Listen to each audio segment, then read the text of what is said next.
Another commitment for Kirby Smart and the Georgia Bulldogs, this time Cole Speer from up in Calhoun, a wide receiver, so pushing Georgia up to 15 commitments, if my math is right.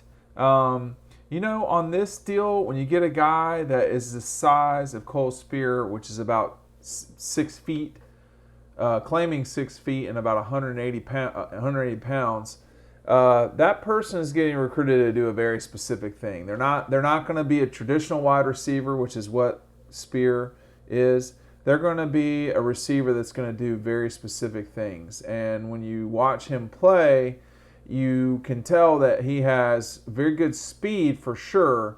But I get the feeling they're going to use him around the line of scrimmage, and then just like with go routes. If you believe the reporting, he claims a 4.3 40-yard dash handheld. So let me tell you what that means. 4.3 is 4.4, 4.5. Those are really, really, really fast times. 4.3 handheld, that's not digital.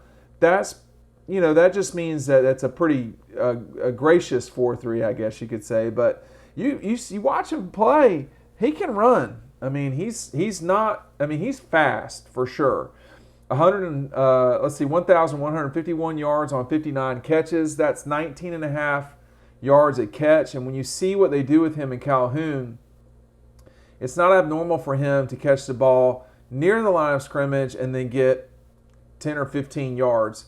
It's not also abnormal for him to get the ball down the field after he, is on the outside. My suspicion is that he will be a slot guy at Georgia, and that's what he'll do. But maybe I'm stereotyping. I don't know. 11 touchdowns in his junior year at Calhoun. And Calhoun is a program that for a long time has had good players come out of there. Couple of snappers from the Fricks family, Derek Rogers, Chris Durham. There's been guys that have come out of Calhoun. It's a city school, for lack of a better term, and they can really pump money into their athletics, and they do. And you can tell with football, a school that small, that size and that small, being that good for that long, they really care about it. So guys from there typically know how to play when they get to the next level. It also means they're typically developed more than their peers around them. Maybe not more developed than guys from Atlanta, but more developed. So to some degree, it may be WYSIWYG. What you see is what you get. And if that's what it is, then he's going there for a specific reason. He's not George Pickens. He's not going to be, a versatile guy that you can move around the line of scrimmage. He's going to be, that might be not be the best way to put it. He's going there, it looks like to me, to be an around the line of scrimmage guy. A guy that, on 3rd and 5, you need to convert. He better, he's the guy that could be very good at that. Ladd McConkey is turning a lot of eyeballs right now. Rantavius Wooten.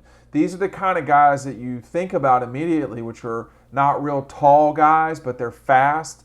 I'm not sure if this young man is super quick, Speer, but he does do the traditional stuff on film that you see these fast guys do, which is, they can change direction really well and so forth. But, Wooten was a guy who was not tall, but he would do routes.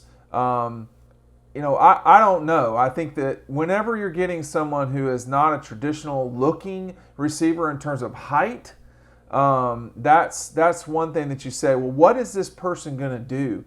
Are they going to do X, Y, or Z? But with that said, in terms of height, the most recent Heisman Trophy winner was completely dominant, and I don't think he was very big at all. So you don't totally ever know how guys are going to get used when they're a receiver and they've only completed their junior year in high school. He does a lot of punt return, which means to me he's probably very shifty in the high school game. But look, small guys shorter guys, small guys, whatever you want to call it, it's tougher for them in college. It just is. And small people that they people want to cheer for the underdog. I mean, I don't think anybody that's going to Georgia is an underdog, but people seem to get bothered by that. But this is not necessarily prototypical size.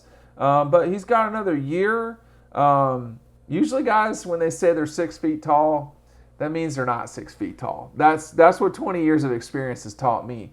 But the tape doesn't lie. I mean, he does look good. I get why they're pulling him in. But what I'm trying to say to the audience here is, it seems to me like there's a reason why he's going to Georgia, which is to do something that guys like Pickens and, Dominique Blaylock is a pretty versatile receiver. He's not real big either. So, my size prejudice is not limited to guys who are just now going to Georgia.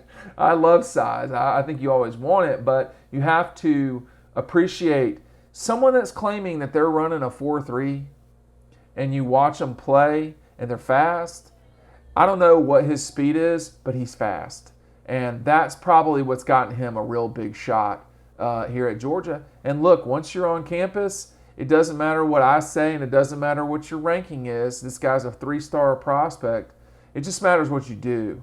And at receiver, it's not like line where you can really develop guys and you are looking for size.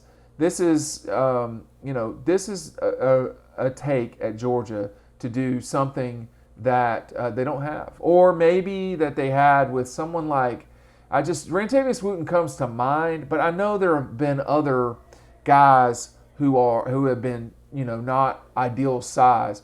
Tavares King was not necessarily ideal size at the start. Everybody's not A.J. Green or George Pickens that come straight out, but when you look at Georgia's receivers right now, Mitchell Kieris was a big guy physically at Peach. Jermaine Burton, they're not small. But, that's me comparing guys who are already in college to a guy who is going into his senior year in high school. So, who knows? I mean, Jermaine Burton says he's 6 feet, but he's 200. So, this is me being picky. This is what I'm here for. That's what I do. But the Dogs get a commitment. And Cole Speer has got some stuff that he can do for sure. Very fast, but I think he's probably a specific or a gadget kind of guy for the Dogs in the future. Let's go to thedogpost.com. Thanks for watching. We'll see you on the website.